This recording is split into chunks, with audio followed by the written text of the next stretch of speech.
Okay, so welcome everybody to this webinar series with experts. And today we have Kurt Kohn, who will be talking to us about emancipating foreign language learners through virtual intercultural exchange and the pedagogical potential of lingua franca immersion. So recall that this webinar will be recorded, and this is the workshop protocol or the webinar protocol. Please mute your microphones and keep your cameras off. Ask questions, make comments in the public chat, and we will take all these questions and comments at the end of the presentation. Okay, and I guess that many of you already know Kurt Kohn. Kurt is Emeritus Professor at the University of Tübingen in Germany, and he has decades of experience as a researcher and teacher in English and applied linguistics. The areas he covers include English language learning and teaching, English as a lingua franca, global Englishes and ELF pedagogy, telecollaboration and virtual exchange, and language teacher education. But more importantly for us, he has been a key team member together with Petra in our previous European projects, TILA and TECOLA, and has inspired all of us with his knowledge, creativity, and huge engagement. He has joined the present project eLife as associated partner. Dear Kurt, we are truly honored for your participation in this webinar series with experts organized by the eLife project. And I could say, without further words, Kurt, the floor is yours. Thank you. Thank you. Thank you very much, dear Christy. Thank you for the invitation. I mean, the honor and pleasure is all on my side. And I'm also looking forward to a lot of exchange with the audience, and I can hardly wait for your comments at the end or in between. Okay, so let us start. In my talk, I aim to show that lingua franca exchanges help foreign language students develop their sense of agency and emancipation. This is a very important point for me. We will talk a little bit first about tandem and lingua franca, and teacher preferences and concerns regarding the two, and then a few lessons we learned from previous EU projects, the TILA project and the TECOLA project. And then I will, against this backdrop, I will talk a little bit about the rationale behind the scene that might then help you, and hopefully helps you better understand why we got certain results, positive and negative ones, in the previous projects, and what to make of it for the things to come. And then it's, of course, over to you. So let's start with these two setups.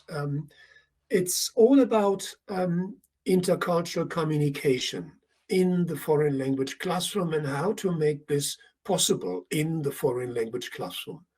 In the old world, we had school trips abroad, school exchanges, these things, very difficult to organize these things, very, very expensive. And in our present world, well, we have the possibility of virtual exchanges like what we are doing now with Big Blue Button, or we could use Zoom or other video conferencing tools. And there is Padlet, a digital wall, very powerful tool for posting messages written and spoken with pictures and with the video recordings and so forth. And of course, we have something like a metaverse, which is, well, I use this as a kind of umbrella term for virtual world environments, like we had in the Tekola project, our Tekola virtual world. Now, the big question here is, with whom do we want to interact? And there is, of course, the native speaker option, which is used in connection with tandem exchanges. And there is another option where we communicate, or where our students communicate with other non-native speakers in lingua franca exchanges. This is where my focus tonight will be. Now, briefly, a comparison between the two regarding language constellations and speaker roles. In a tandem setting, we have two school classes with cross-matching target and native languages. That is, we have, for instance, a French class learning Spanish and a Spanish class they are cooperating with. The Spanish class is learning French. In terms of speaker roles, this means that the students can and are supposed to switch languages between native and target language, and they can, in terms of roles, they can act as experts of their native language or as learners of the target language. In a lingua franca setting, we have two school classes with different native languages, different native language backgrounds, and the same target language. For instance, a Dutch and a German class, both learning English. Or a Dutch and a German class, both learning French. In this case, it's about communication with other non-native speakers in their shared target language. This is what I would or prefer to call pedagogical lingua franca immersion.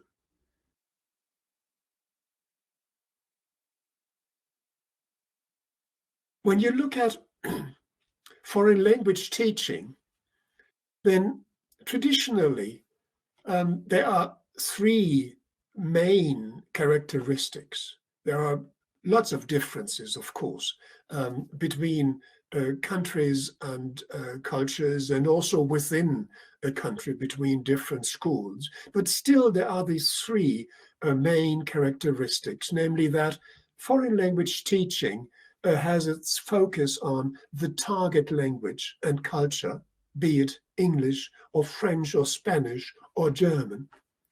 And the second characteristic is that there is a strong focus on language form and communicative function and skills. The emphasis can be, the balance can be different, of course, but there is this focus on form and communicative function and skills. And there is a focus on getting things for the students to get things right. Again, you have differences here, but still, the smiley points are distributed for getting things right.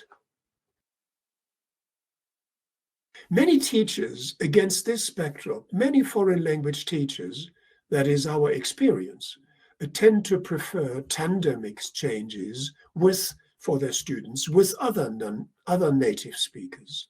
And they harbor concerns about lingua franca immersion regarding a number of things. For instance, that this lingua franca immersion could have a corruptive effect, like communication in the wild, or that students do not pay sufficient attention to correctness, or that maybe when the target language is say German, that the students maybe then in difficult situations avoid German and use English as a lingua franca instead. In our two projects, previous projects, Tilla and Tekola, we carried out a lot of pilot courses, which gave us some insights into what is actually going on in lingua franca immersion. And there are very strong positive effects of being able to communicate in the wild. First of all, the conditions are fairly authentic. And the challenges and opportunities for students to activate and further refine their natural capabilities for communication. So the challenges are very high and the opportunities are rich, and they have to do it together. And they like to do it together, which is expressed in this second point, that many students told us that they appreciate being in the same boat in this lingua franca immersion situation. And this being in the same boat seems to unleash a potential of increased speaker-learner agency and emancipation. That is, that the students become more active and feel more responsible for what is going on. You can see this in increased communicative participation. In the traditional classroom, it is simply impossible to get this richness regarding communicative participation. Also, cooperative topic development.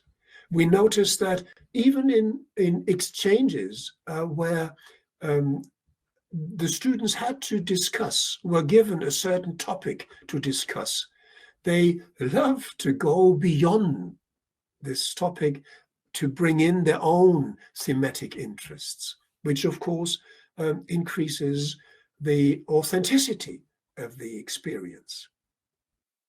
And when they ran into problems regarding expressing what they wanted to say and understanding each other, they engaged in co-construction of meaning, using, if possible, their native languages or other languages they felt the other partner was able to understand. They even used it sometimes when it was clear that the other person, that the partner didn't have the language, and still it seemed to help this endeavor of co-constructing the meaning.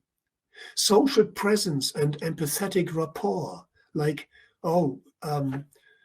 when one of the students was having problems expressing herself, and the other would say, "Oh, don't worry, I understand you, and we are both learners," and things like these. This helps tremendously. And regarding form and accuracy, there is attention to form and accuracy, in particular, and as part of meaning negotiation. And it was interesting to notice that in some cases, the students would all even look at each other as a role model.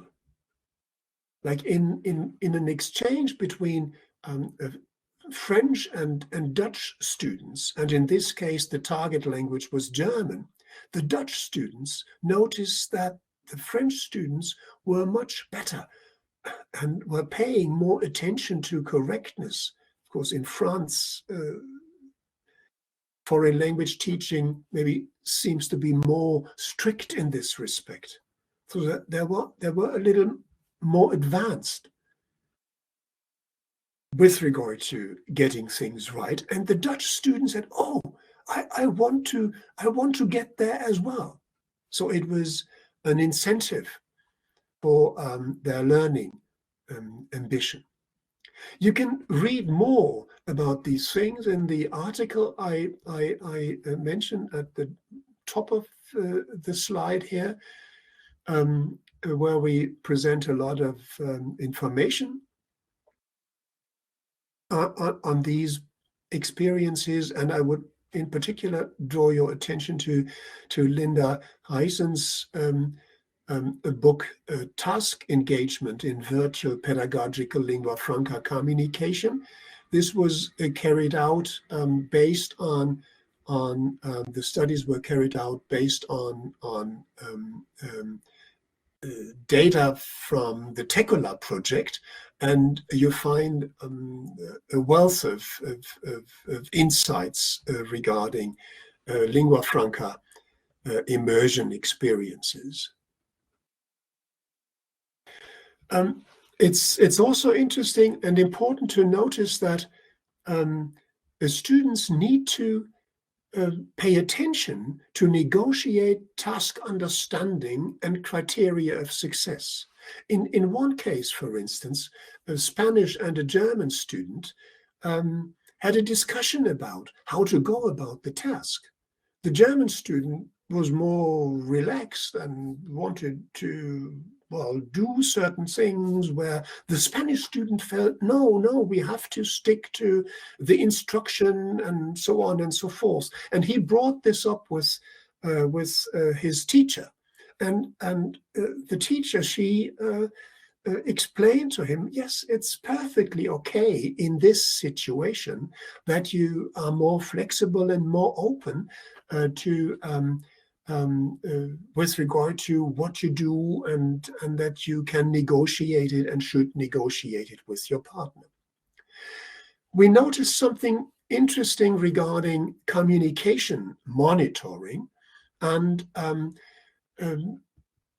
in a situation here, like this was our virtual world in the Tekola project, the students were standing in front of these boards and were discussing the issues that were presented on the board. And in one case in particular, where we had an exchange between, this is not displayed here in the pictures, but where we had an exchange between Taiwanese students and Spanish students.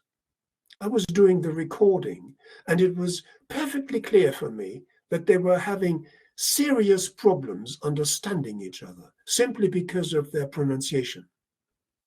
But they did not say it. They did not ask, oh, could you repeat, please? I haven't understood you, or things like this. They didn't do this. And this is what this comes under communication monitoring. And it was noticeable that they communicated very much like they would do in everyday communication. Politeness plays a big role here, and cultural conventions play a role here. But it was clear that from their very, very limited communication monitoring, they reduced their opportunities for learning quite significantly. So it is important in these situations that students kind of augment their communication monitoring.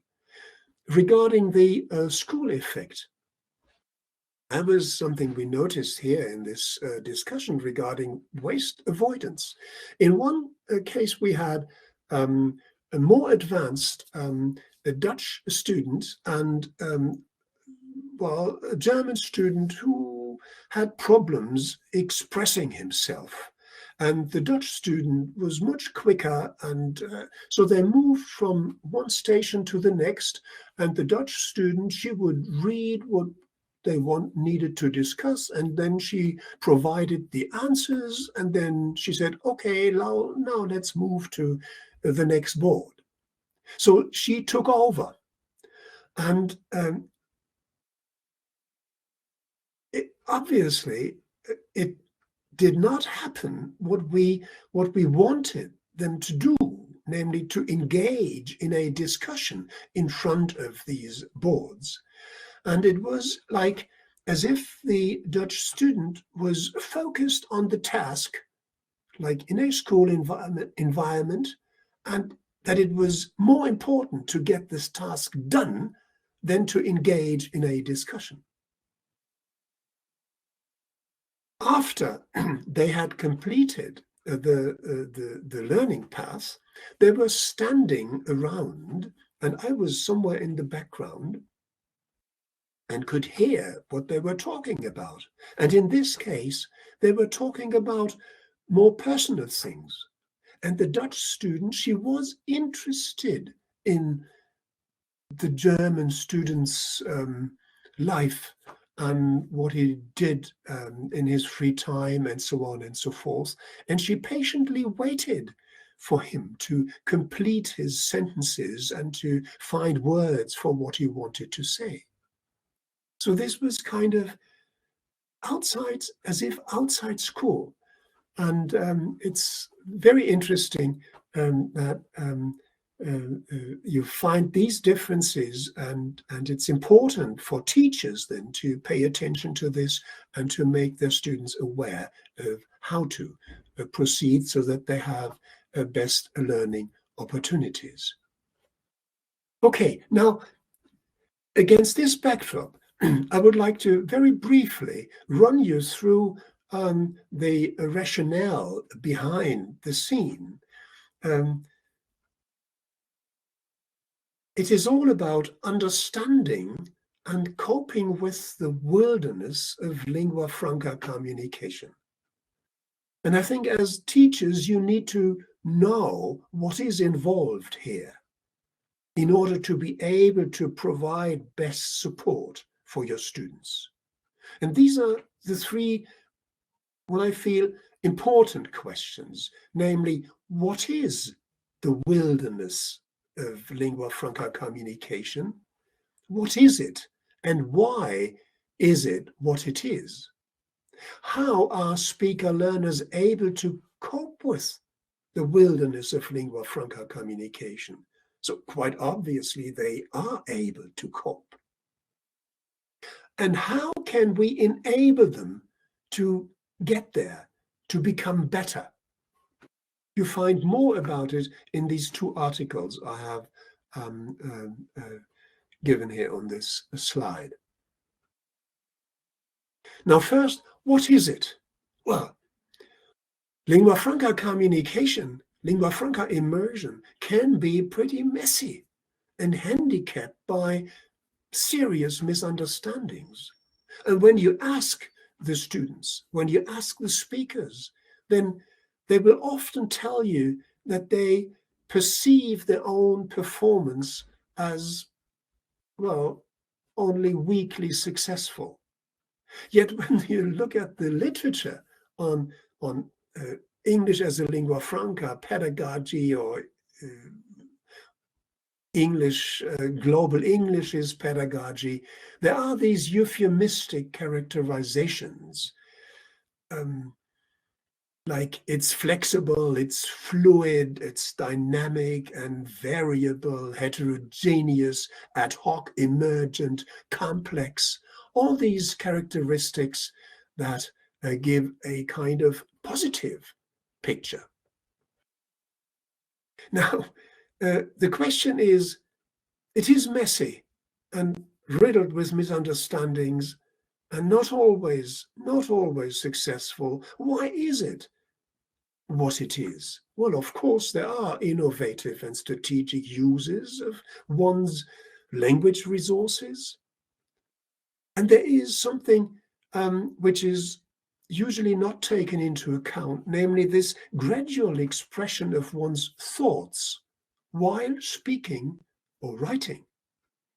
Okay, It's not that I have a fixed idea of what I want to say. I mean, for me now, it's more or less clear what I want to say, but still, I start talking, and then, yeah, I rumble on, and I listen to what I've said, and it feeds back into this process, and this accounts for this process of gradual expression of one's thoughts, and it's bound to be a bit messy.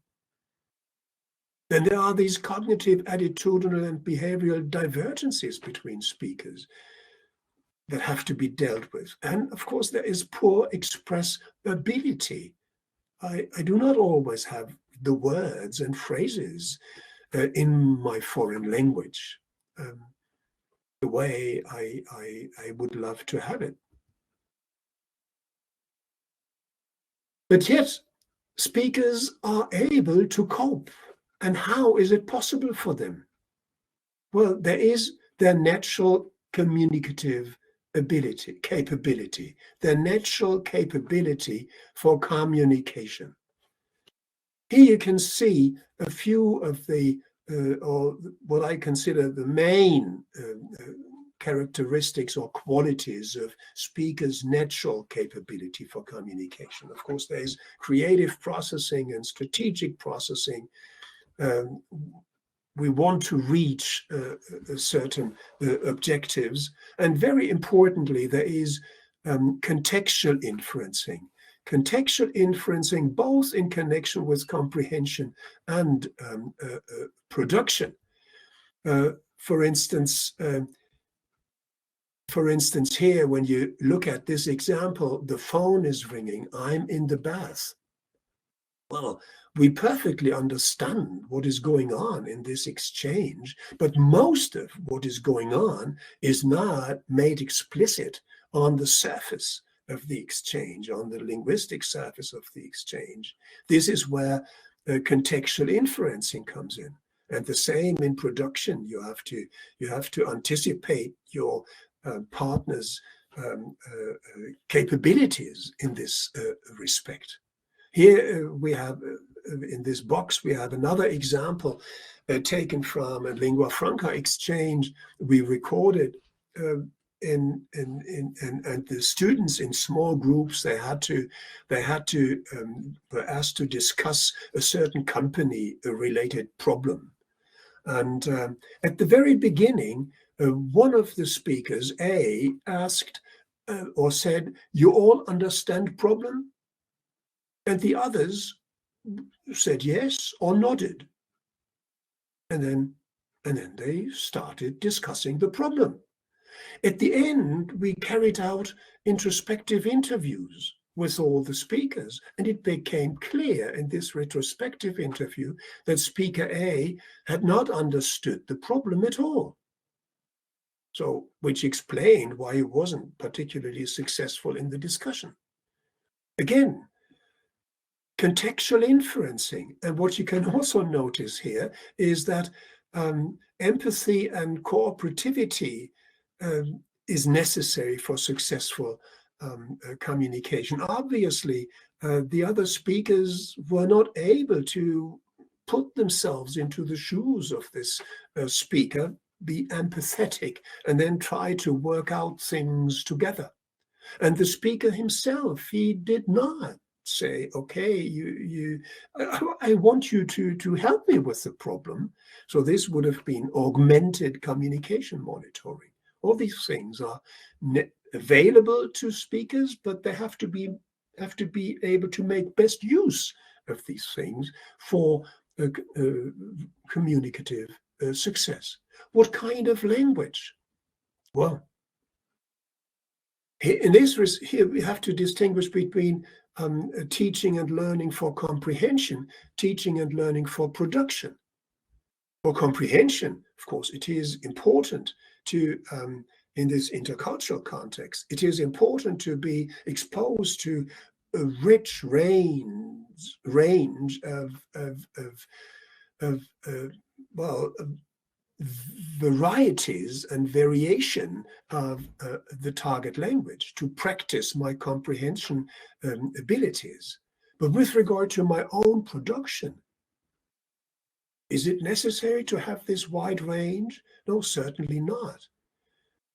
I do not need a specific lingua franca language to be successful with my lingua franca production. Not at all. It's not about a certain variety lingua franca communication. I can only use my language. I can only use my English or my German, my Spanish. I can only use the language I have acquired through creative processes of individual and social construction. And it could be a native language, a second language, or a foreign language. So there's a lot of open space here for development, but it's not like anything goes. There's this issue of orientation and guidance. Where does orientation and guidance come from?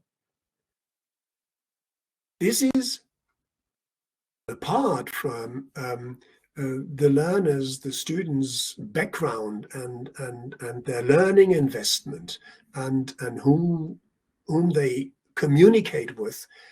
It is very important to look at who they want to be.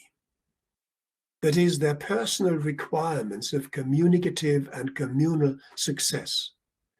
Who do they want to be? And these are some of the requirements learners might have. Of course, expressing one's meaning, being accurate and appropriate, being understood, understanding what is meant, but also making creative use of one's language resources and languages, expressing group participation, very, very important, peer group participation, ensuring cooperative and empathetic rapport, and in our context, very important, of course, meeting external requirements that might be given through the communicative situation in which I am engaged, and of course, they are given by the school curriculum and the teacher. But it's important here that these external requirements of success, as teachers, we need to help learners, our students, to make them their own. Only to the extent that they are able to make these external requirements their own personal requirements, only to this extent will they be successful learners. All this has to do with agency and emancipation and speaker satisfaction. And it is important to notice that all these requirements of success are sensitive to the respective communicative situation. But I mentioned monitoring. I mentioned all these other things, but it's not as if it were the student's responsibility alone. How can we enable our students to get there, to become proficient users of their resources? This involves teaching for agency development and emancipation. It involves pedagogical lingua franca immersion, and I put an exclamation mark after pedagogical, because it is within a pedagogical environment, of course, but there is more. We need what I call pedagogical mentoring for helping students, well, of course, with pedagogical organization and technologies. But this is not all. Feeling responsible for their own communication and learning. This is a very, very important step. Negotiating requirements of success in relation to the situation and their partner and their learning objectives. Appreciating the value of cooperation and empathetic rapport. practicing, well, translanguaging across and beyond their my English, my language, my German, my French, and so forth repertoire. Understanding the value of augmented communication monitoring for successful communication and learning.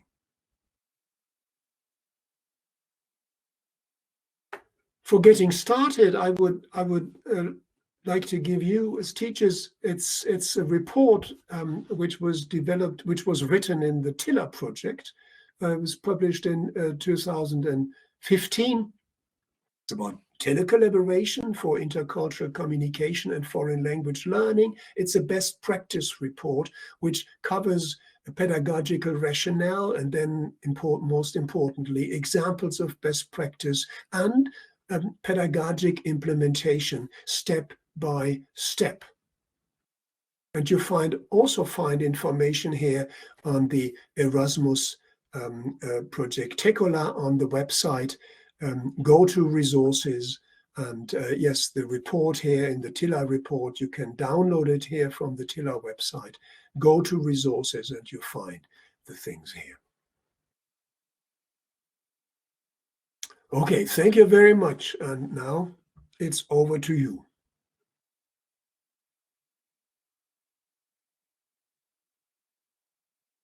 Yes, thank you.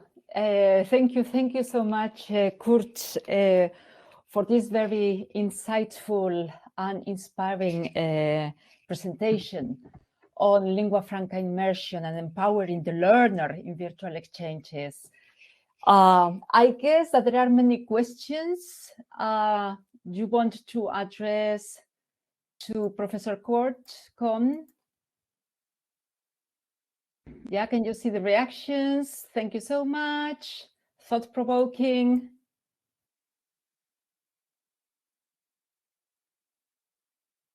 Thank you.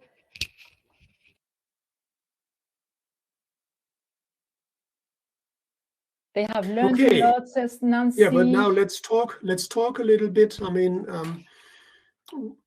what are your comments? Yes. Yeah, I do have a couple of questions myself, because you now you are talking about lingua franca approach, yeah, and this is especially based on English, but it can be applied, yes, as you also explained, and examples you gave to other languages, yeah. And in this moment, within the eLife project, we are organizing and carrying out the first virtual exchanges among primary and secondary education learners, okay? Yes.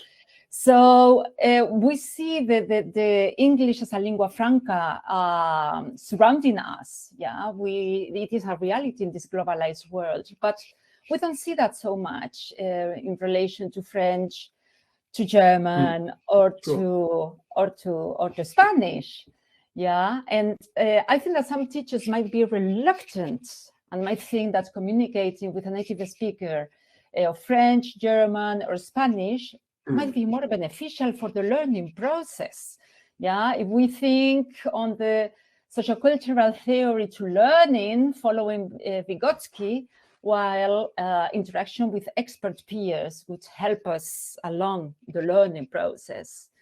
Yeah, so I guess that there are teachers of other languages following this webinar. So my question is, what are your views on that lingua franca use for other languages than English?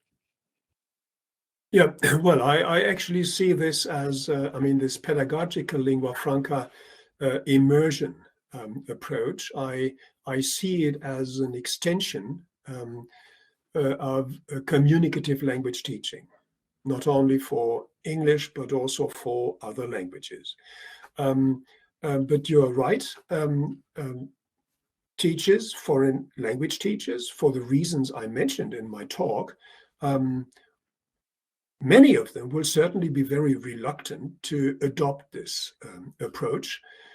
Maybe some find it easier to adopt for English, because they are maybe familiar a little bit with English as a lingua franca. And then, of course, we have global Englishes, and English is used around the world. German isn't, and Dutch isn't.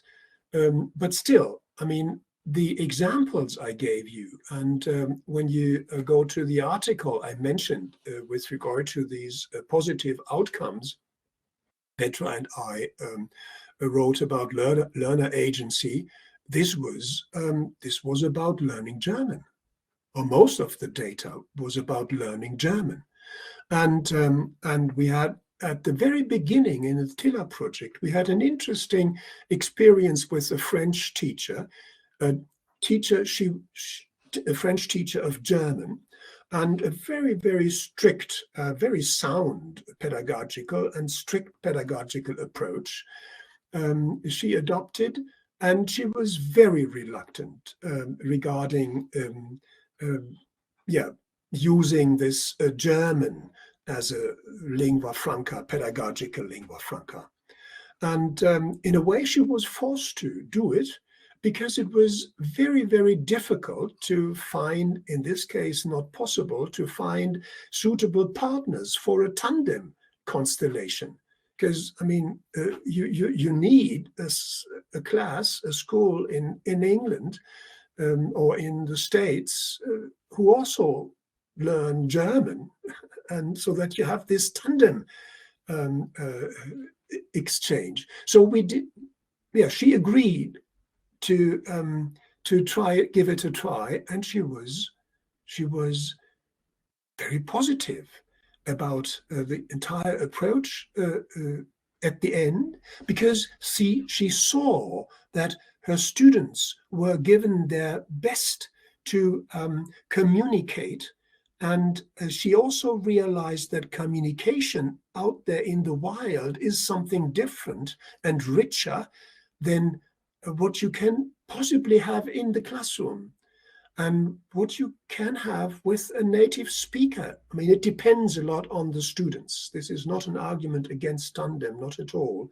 But many students, I mean, myself, I mean, I always had problems with when I communicated or tried to communicate with native speakers, in particular native speakers who were very fluent, and they made me quiet.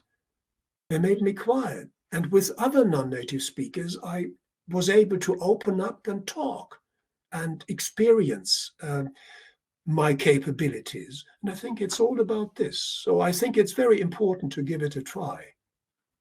Okay, thank you. Thank you, Kurt. And we have many questions. I see. So Marta is asking, could we incorporate a disciplinary component in the exchanges so that they discuss content topics in English as a means of communication? The focus wouldn't be on the language itself, but on the content to be discussed. Do you have any suggestions for that? Oh yes. I mean, in a way, in our exchanges and what I talked about here now, the focus was never on the language. The focus was always on some topic. For instance, students, again, this was, I think, this was a German lingua franca exchange, were talking about French, and they were talking about, they were talking about fashion. And then one of the students was having problems explaining, or asked, well, and your skirts, how long are they? And then she stood on the chair to show, it was a video conference, to show how long the skirt would go over the knees. And so it was always about content, And but what we did, we choose content.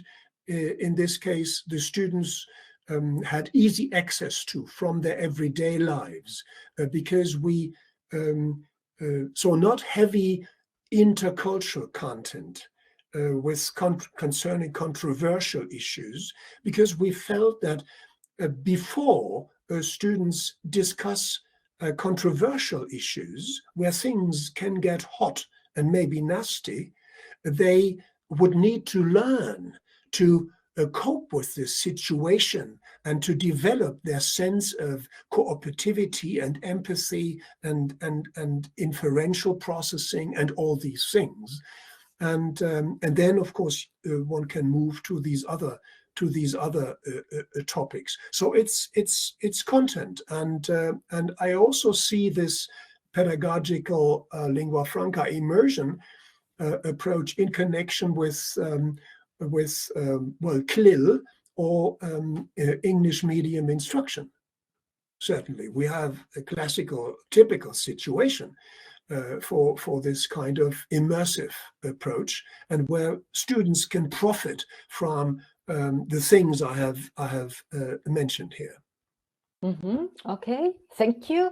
Nancy has two questions. Do you think virtual exchange might be more beneficial for those with higher English levels? And what do you think, or what do you find is the biggest challenge when carrying out virtual exchange projects? Well, first of all, I would say it's, well, in a way, it's for all levels. But of course, when you have beginners in the language, then they need more support and maybe clearer structures and for the discussion. And something is very important. It's very good that you ask this question, because I did not really go into how you would or could set up this virtual exchange. One aspect is very important, namely that it is always in a blended learning environment, or if you like, flipped classroom environment. So what we do here is that we take something like a communicative, intercultural communicative interaction, which is very difficult to get going in the classroom. We take it outside the classroom using these technologies, and this requires preparing things in the classroom and following up on things in the classroom, so debriefing the session, and this is very important. And then, and I think you need more preparation and support in this case, and scaffolding for beginner students. I mean, you could provide them with a list of useful phrases, words and phrases to use, and these things. They can practice in the classroom, sort of dry practice first, before they meet their partners in the other country. This also builds up confidence and security. So yes, it's possible. So Jana says, thank you for such helpful information. And her question is related to the example of students' reactions to some tasks in a live project and their actions and level of engagement in fulfilling the tasks. So her question is, what kind of tasks were the most engaging and interesting for the students to complete? So regarding questions about their everyday life, maybe talking about the routines, cultural differences, or academic information? Well, now from my own experience, which is not with eLife, but with Tilla and Tekola, I found that those exchanges worked best, that kind of stepped away from kind of the typical topics that are mentioned in school books and used in the class. For instance, with regard to intercultural communication, as a teacher, probably you come up with things concerning stereotypes and stuff like that. We did it once, it didn't really work. You need something, students, and I think this is more important than anything else, you need something students can authenticate for themselves. And this is something you can find out beforehand by sort of brainstorming things with your students. You can use, for instance, Padlet with the two classes. We did this in this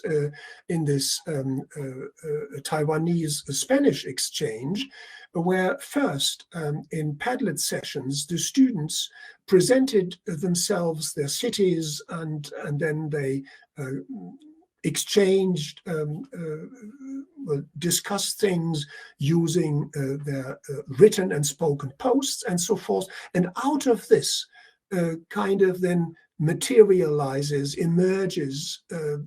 topics that can be used for more in-depth discussions. I think this is important. And it's also always, I think, important to give students leeway to come up with their own things they want to discuss. Yeah. The focus is on developing intercultural communicative competence.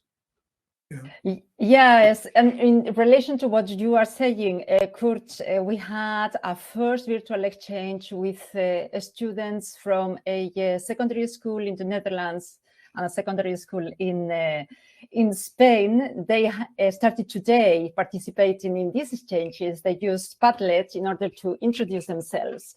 And the teacher was like so enthusiastic because she saw that the students couldn't stop with the task. And after the English class, they could stay and contribute to the descriptions and to the reactions. And yeah, that's what we want to achieve, right? Motivation and engagement, indeed. Yeah. And related to that, Angela is asking, thanks for a wonderful talk. I would like to know if you have any suggestions for lack of commitment in lingua franca virtual exchanges, or if we could control what students do in their own group video conferences somehow. Control. Yes. Yes. I have the feeling that this is very hard for many teachers, because as teachers, and I include myself, we want to control what is going on. And here, I think it is very important to let go. And during it depends on what you can do. Is in a video exchange like here with Big Blue Button, you can record the things and then afterwards you can listen to the things. I noticed here Alfredo mentioned maybe using transcripts and so that students can be made aware of what is going on. I think all these things are useful. Of course, you need to be careful so that students might not, so you don't want to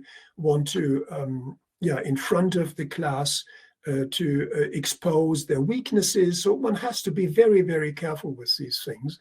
And this is an advantage here of Big Blue Button that, in our previous projects, we set up separate Big Blue Button meetings for the interacting groups or pairs of students, which I found was very, very important, so that they had their privacy. They need communicative privacy. And that is something which is maybe difficult for teachers. So you don't have this sort of direct control like you have in the classroom. You have a richer communicative experience. And it is important then to think of activities before and after the event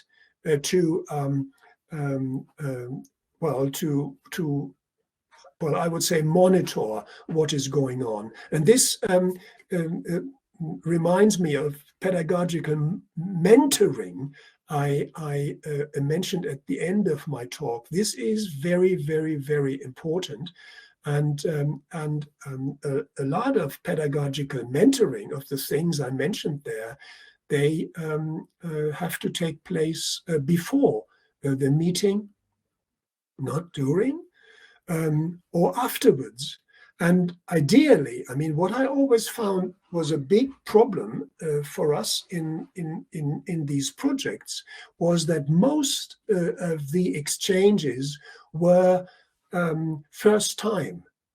exchanges, first-time experiences, and it is very difficult to make it possible that you have the same students involved in these intercultural exchanges in a sequence of events. I mean, this is more difficult for us than, I would say, than for you, because for you as a teacher, I mean, you have within your institutional limitations, restrictions, you have the freedom to make use of these things. And I think it is very, very important to step things up, to start with really short things that work, simple things that work, and then build things up gradually so that students and teachers can build up their experience in this respect. Do not start with a complex, highly elaborated task design. This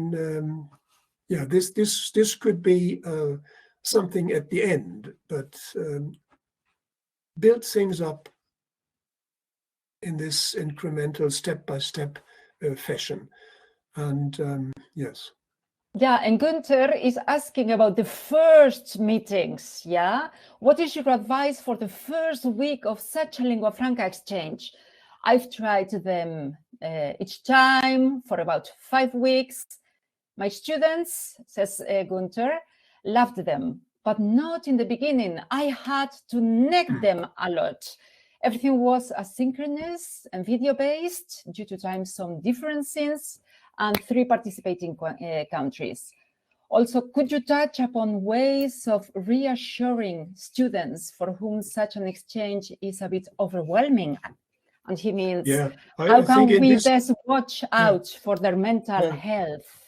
Yeah, I think in this respect, something like Padlet is extremely useful. I don't know whether you are familiar with it, but students can post things there, and posting means in terms of pictures, text, sound, and with regard to sound or written stuff, text, they first create their post, and when they are satisfied with their post, then they upload it. Okay, so it's not instantaneous. This also replies to, I mean, what Yanni Reddy asked about shyness and how we can help students in this respect. It's this kind of thing. We had Petra and I. We were involved in one exchange between it was a vocational school, and the students were training to become nurses, and in these 2 groups in Spain and in Germany, and it was about English as a target language, they did not feel safe and secure meeting in Big Blue Button and talk about these issues or in the virtual world. So they met in Padlet, and they could also do it in school. And the teacher walked around and then helped the students with their posts and their recordings and things like that. And it was quite interesting to notice how they were able to build up a confidence and in a way proficiency as well. And then later, I mean, yeah, had it been possible to continue, I think this would have been an excellent start to step things up. And in another case regarding the virtual world, what I found very, very interesting as a kind of warm-up activities, that you have the entire group there. I mean, we always worked with small groups or pairs because things are work better, because this is how communication usually works. I mean, in pairs and in small groups. And but we had the entire groups, the entire class groups together, and they were running around in the virtual world, and they were kind of whatever, talking or writing in the chat. And it was, pell-mell, tohu vabohu, but you had the feeling that they were, it was playful, and it kind of helped them to relax. And then I think after such an event, they feel more comfortable when they meet in small groups or in pairs. But again, preparation is very important. And again, something like Padlets or so, I mean, so that they know what they want to do and what they want to talk about, and that it's easily accessible for them, that it's not yet another learning task for them, right? I mean, this, of course, would be different in CLIL or English medium instruction, but here in these contexts, I think this is, yeah. Yeah, indeed. And I think that you have answered Jenny's question, about what to do in order to prevent inhibitions and shyness in students. So it could be the use of Padlet, indeed, and what you said, also being an avatar and playing around and collaborating in a virtual world, which could be also very positive for them. I mean, regarding what I said regarding augmented communication monitoring, I feel this is very, very important, but it can be very difficult and very tricky because there are these inhibitions. On the one hand, we are used to doing things in a certain way in our everyday exchanges. And so you don't interrupt all the time. It's not possible. That would chop up the conversation. And then there is this wait and see strategy. And maybe it's not that important. Let it pass and all these things. So we're used to this. But then there is, in addition to this, there is this kind of politeness and face saving level, which is also culture specific, and there are differences between cultures, and this is, I think, particularly difficult to overcome. And in this case, this was an exchange with Alfredo was involved with the Taiwanese and the Spanish students, and I mean, you just need more time then and more kind of smaller controlled events. And you need, you need a context where the students really want to know what the other person has to say, okay? Remember the school effect I mentioned, that they are interested in what the other person is saying. Then it's easier to overcome these restrictions and.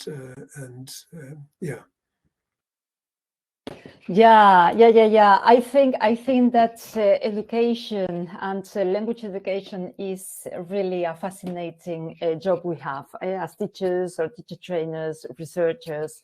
What to do in order to make these language learning processes more meaningful to students. So Kurt, I want to thank you again, dear Kurt, for this again very insightful and very inspiring Christy, talk. May I add one little thing? Yes, you may.